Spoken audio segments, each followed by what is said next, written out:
3 मुस्लिम नेता, 250 school girls. Hindustan के सबसे बड़े स्कैंडल की ये कहानी आपको अंदर तक हिला देगी। ये घटना हर हिंदुस्तानी को याद रखना चाहिए, फिर चाहे वो हिंदू हो या मुसलमान। आज की लड़कियों को खासकर ये वीडियो देखना चाहिए जिन्हें लगता है कि महिलाओं से बलात्कार के खिलाफ हिंदुस्तान में कुछ नहीं हो रहा है। सोचिए, एक ही स्कूल की 200 से ज़्यादा लड़कियों का शोषण होता रहा। ड्राइवर से लेकर कुक तक, नेता से लेकर पुलिस और पत्रकार तक, जिसको मौका मिला उन लड़कियों का फ़ायदा उठाया। नमस्कार, आप देख रहे हैं द फैक्ट्सशाला चैनल। आज हम बात करेंगे हिंदुस्तान के इतिहास में सबसे बड़े सेक्स स्कैंडल की। ये कहानी आज से 25 साल पहले की है। कैसे 3 मुस्लिम नेताओं ने मिलकर 200 से ज़्यादा स्कूल गर्ल्स को अपने हवस का शिकार बनाया। कैसे ये मामला सामने आया और क्या हुआ जब इसका खुलासा हुआ। स्टोरी में आगे बढ़ें उससे पहले आपसे निवेदन है कि चैनल को सब्सक्राइब करें और वीडियो पसंद आए तो शेयर ज़रूर करें। ये मामला राजस्थान के अजमेर शहर का है। 1992 की शुरुआत में अजमेर शहर में कुछ स्कूल गर्ल्स की तस्वीरें वायरल होने लगी। यहाँ वायरल होने का मतलब आज का वायरल नहीं है। हमने पहले ही बताया कि ये मामला 1992 का है। तब मोबाइल फ़ोन का ज़माना नहीं था, इसलिए वो तस्वीरें कैमरे वाली थी। तब पुराने कैमरे से पहले फ़ोटो खींचा जाता था, उसके बाद नेगेटिव से फ़ोटो बनती थी।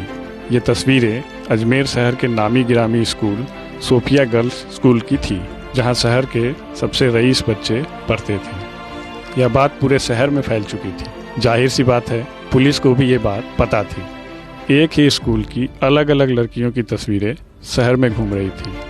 मई 1992 में ये तस्वीरें नवज्योति अखबार के रिपोर्टर के हाथ लगी। अखबार ने जब छानबीन की तो पता चला कि ये सारी तस्वीरें एक ही स्कूल की लड़कियों की हैं जिनको ब्लैकमेल किया जा रहा था। ब्लैकमेल करने वाले लोग सत्ता के करीबी और ताकतवर थे, इसलिए प्रशासन भी खामोश था। आखिरकार नवज्योति अखबार ने इन तस्वीरों को ब्लर करके अपने अखबार में छाप दिया। इस पूरे घटनाक्रम का मास्टरमाइंड फारूक चिश्ती था। सबसे पहले उसने स्कूल की एक लड़की को अपने प्यार के जाल में फंसाया। उसके बाद स्कूल से सटे फार्म हाउस में ले जाकर अपने दोस्त के साथ मिलकर उसका बलात्कार किया। रेप करते समय उसकी तस्वीरें खींच ली गई और धमकी देकर उसे चुप करा दिया गया। बाद में ब्लैकमेलिंग का सिलसिला शुरू हो गया। उसको कहा गया कि तुम अपनी एक सहेली को लेकर आओ और हम तुम्हें फ़ोटो दे देंगे। उसे धमकाया गया कि अगर बात नहीं मानी तो उसकी फ़ोटो को पोस्टर बनाकर पूरे शहर में चिपका दिया जाएगा। एक लड़की से शुरू हुआ यह सिलसिला लगभग 250 लड़कियों तक चला। ब्लैकमेलिंग का ऐसा सिलसिला चला कि तस्वीर जिसके हाथ लगती वही उनको ब्लैकमेल करने लगता। किसी अजमेर निवासी से ये कहानी सुनेंगे तो आपके रोंगटे खड़े हो जाएंगे। ब्लैकमेलिंग इस कदर बढ़ गया कि आरोपियों के ड्राइवर से लेकर नौकर तक और स्टूडियो के कर्मचारी से लेकर पुलिस तक, जिसके हाथ तस्वीरें लगती वही उन लड़कियों को ब्लैकमेल करने लगता। उन लड़कियों का इतना शोषण हुआ कि उनमें से एक एक करके 6-7 लड़कियों ने आत्महत्या कर ली। एक ही स्कूल की लड़कियां सुसाइड कर रही थी, इसलिए पूरे शहर में चर्चा होने लगी। उसी समय शहर में कुछ तस्वीरें भी सर्कुलेट होने लगी थी। सुसाइड से लेकर तस्वीरों का सर्कुलेट होना सब एक ही स्कूल से जुड़ा था। लिहाजा नवज्योति अखबार के संपादक ने मामले की छानबीन की और सच्चाई अपने अखबार में छाप दिया। ऐसा नहीं है कि इस मामले की जानकारी किसी को नहीं थी, बल्कि नेता से लेकर प्रशासन तक सब इस मामले को दबाने में लगे थे, क्योंकि आरोपी मुसलमान थे और ज़्यादातर लड़कियां हिंदू थी। दूसरी वजह थी कि कोई लड़की सामने नहीं आना चाहती थी। आरोपी अजमेर के सबसे ताकतवर लोगों में से आते थे। चूँकि तीनों आरोपी यूथ कांग्रेस के नेता थे, इसलिए नेता से लेकर अधिकारी भी इसमें शामिल थे। पुलिस और महिला संगठनों की कोशिश के बावजूद लड़कियों के परिवार आगे नहीं आ रहे थे। इस गैंग का बड़े बड़े नेताओं से कनेक्शन की वजह से लोगों ने मुंह नहीं खोला।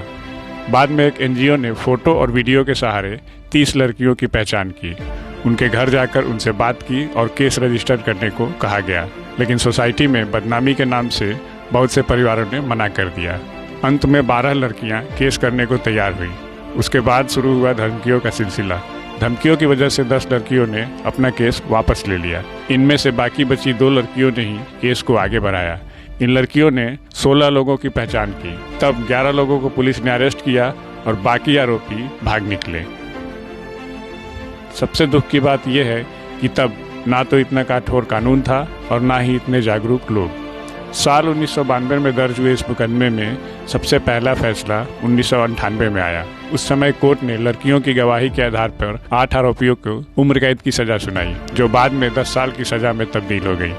कानून के लचर व्यवस्था का फायदा उठाकर मुख्य आरोपी फारूक चिश्ती ने पकड़े जाने के बाद खुद को पागल साबित कर दिया। वह ठीक हुआ तो उसके खिलाफ अलग से सुनवाई हुई और उसे भी दोषी ठहराते हुए सजा दी गई। इसके बाद साल 2003 में मुख्य आरोपी नफीस चिश्ती दिल्ली में गिरफ्तार हुआ। नफीस के बाद 2010 में टार्जन और इकबाल भी पकड़े गए। सलीम चिश्ती की 2012 में गिरफ्तारी हुई। नफीस सहित 5 के खिलाफ मुकदमा अब भी लंबित है। इसी मामले में मुलजिम अलमास महाराज अभी भी फरार है। 25 साल पहले जिन लड़कियों का शोषण हुआ था, आज वो किसी की बहू बेटी है। लिहाजा गवाही देने आना उनके लिए पसोपेश भरा साबित हो रहा है। ये एक ऐसा केस था कि हमारे न्याय व्यवस्था ने इसे आम केस की तरह लिया, जो कि नहीं होना चाहिए था।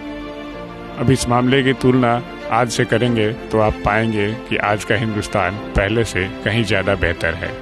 वीडियो पसंद आए तो शेयर जरूर करें। धन्यवाद।